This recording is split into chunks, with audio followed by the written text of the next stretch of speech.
Friends and esteemed colleagues, prepare yourselves for a riveting analysis of the literary masterpiece that has captured the hearts and minds of readers everywhere. The Handmaid's Tale by the one and only Margaret Atwood. Get ready to dive deep into the dystopian world that will make you question everything you thought you knew about society.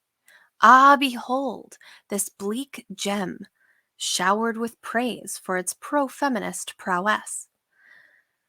But let us not skim the surface, my dear consumer. Nay, let us plunge into its narrative depths and unravel the intricate tapestry of its underlying themes. Ah, The Handmaid's Tale, a literary masterpiece that manages to both challenge gender norms and leave us pondering its feminist credentials. Let's dive into this delightful debate of why this captivating tale may not be the shining beacon of pro feminism that some might assume. While the novel may have ignored the notification on female empowerment, it certainly excels at showcasing women as professional victims. Ah, Offred, the protagonist who finds herself in a rather precarious predicament. Alas, her agency seems to have taken an extended vacation, leaving her defined by the rather limited role of a mere reproductive vessel. Quite the existential conundrum, wouldn't you agree? Well, well, well. Looks like this book has a knack for reducing women to mere baby making machines. Talk about a missed opportunity to showcase their incredible potential beyond reproduction. The Handmaid's Tale, a monochromatic meltdown. Ah, the lack of diversity, a glaring flaw in the tapestry of The Handmaid's Tale. It seems our dear author overlooked the obvious that women come in all shapes, sizes, and shades of fabulousness. A missed opportunity indeed.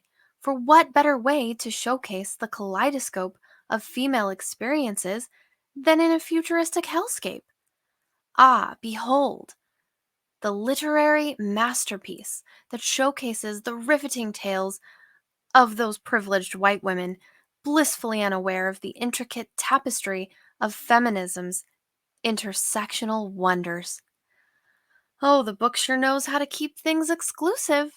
It conveniently forgets about the experiences of women of color, LGBTQ plus individuals, and other marginalized groups. Talk about a one sided narrative of female oppression. Am I right?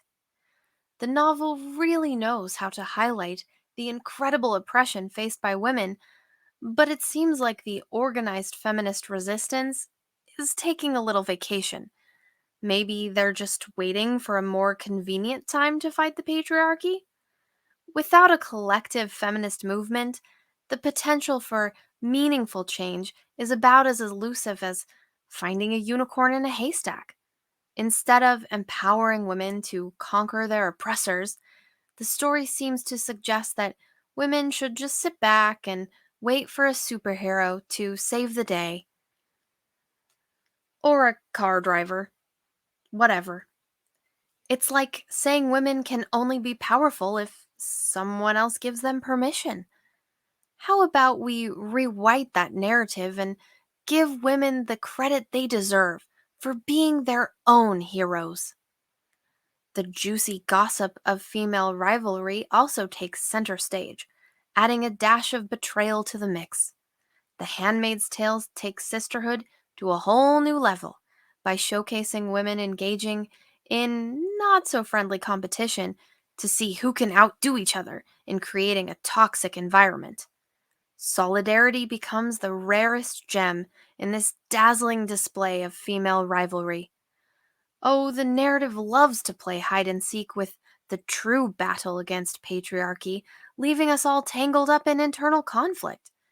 It's like a magician pulling bunnies out of hats, distracting us from the stunning feminist message it's trying to deliver. Sneaky, sneaky. the portrayal of male characters. In its quest to critique the patriarchy, The Handmaid's Tale doesn't hold back in giving male characters a thorough roasting.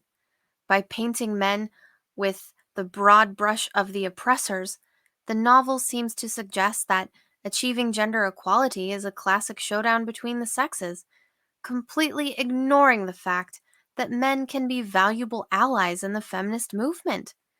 It's like trying to win a game of chess by only focusing on the pawns and completely forgetting that you're a woman and you can't play chess. Ah, yes. The book also certainly takes quite the dim view of those in the oldest profession, the age old tale of prostitution, where society's judgmental gaze falls upon desperate women, forcing them into the shadows. How quaint. Ah, the world of the most ancient occupation, where weary souls seek solace in the company of these well worn muses. These gentlemen, in their infinite boredom and solitude, playfully jest with their companions, adorning them in gaudy, tattered attire. Alas, they fail to recognize the equality of these enchanting sirens, not even comparing them to their own beloved spouses. Ah, the brothel, a hotel, a charming establishment that exudes rustic character. It serves as a humble abode for the resilient women who have chosen a different path in life, or perhaps have a penchant for the fairer sex. It's a place where they are merely allowed to find solace until the inevitable embrace of oblivion. Finally, the novel boldly declares its position on abortion, making it abundantly clear that it's firmly in the pro life camp. Ah, the delightful dance of opinions! It seems that those in the book who support abortion are often met with a less than warm reception. They may find themselves on the receiving end of some rather unorthodox persuasion techniques, such as public shaming, creative forms of torture, or even a good old fashioned group beatdown, all at the enthusiastic encouragement of their esteemed leaders, of course. Quite the spectacle, wouldn't you agree? Ah, friends, the children, those little bundles of joy and chaos that we all hold dear. Even the handmaids can't resist their charm, as babies in the novel are seen as living humans from the moment of conception. In conclusion, while The Handmaid's Tale may have received more praise than a celebrity who doesn't deserve it at an awards show, a closer look reveals that even this literary superstar has a few flaws hiding in its pages. The age old tale of women being portrayed as damsels in distress, lacking diversity and intersectionality, with a disappointing absence of feminist resistance. And let's not forget the classic focus on female rivalry and the not so flattering portrayal of male characters. It's safe to say this narrative could use a little more oomph in promoting a truly inclusive and empowering feminist message. Ah, The Handmaid's Tale, a story that certainly illuminates the perils of oppressive systems. Let us not forget to acknowledge its limitations as a pro feminist literary masterpiece. As avid readers, it's our duty to whip out our critical thinking capes and give those texts a run for their money.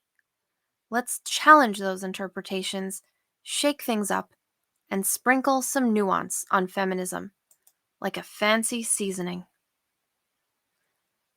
Please leave a comment. Thank you so much for listening. That's all for now, but I'm sure there will be more.